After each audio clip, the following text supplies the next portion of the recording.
सिंध के अंदर कैनालन के खिलाफ मज़ामती तहरीक शुरू थी ऐं उन तहरीक के तव्हां ॾिठो त कहिड़े नमूने सां हिकमत अमली तहत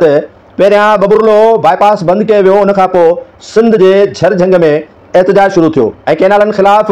एतिरी मुहिम हली जो रावलपिंडी ऐं इस्लामाबाद में जुंबश अचणु शुरू थी। न सिर्फ़ जुंबश अचणु शुरू थी पर इक़्तिदार वारी पार्टी जा मशीर वज़ीर सलाहकार तर्जुमान यानी सिंध की ॻाल्हि कयां थो, वफ़ाक़ जी न पर सिंध की ॻाल्हि कयां थो, उहे मुंहुं लिकाइण में पूरा हुआ। तोड़े जो निसार खोड़ो सिंध जो सदर है पर जॾहिं हू सखर वारे जलसे में वियो पे त उन सां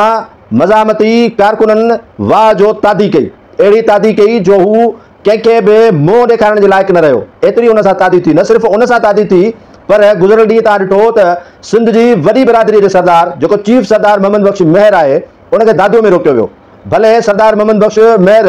स्पोर्ट्स जो एंटी करप्शन जो वज़ीर हुजे, साओ सफ़ेद जो मालिक हुजे, घोटकीअ में उनजी हलंदी हुजे ऐं हज़ार एकड़ ज़मीन रखंदो हुजे, पेरिस ऐं फ्रांस में उनजी भले जायदाद हुजे, दुबई में उनजा भले बंगला हुजनि, दुबई जा शेख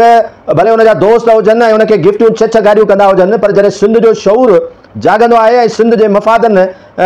ते जेका सौदेबाज़ी थींदी आहे ऐं उन सिंध जे मफ़ादनि ते जेका कंप्रोमाइज़ थी मौजूदा सिंध गवर्नमेंट या पीपुल्स पार्टी थींदी आहे त पोइ उन्हनि वज़ीरनि जे साम्हूं या अवाम जे साम्हूं उन्हनि जी हिकिड़ी टके जी हैसियत रहंदी आहे। भले हू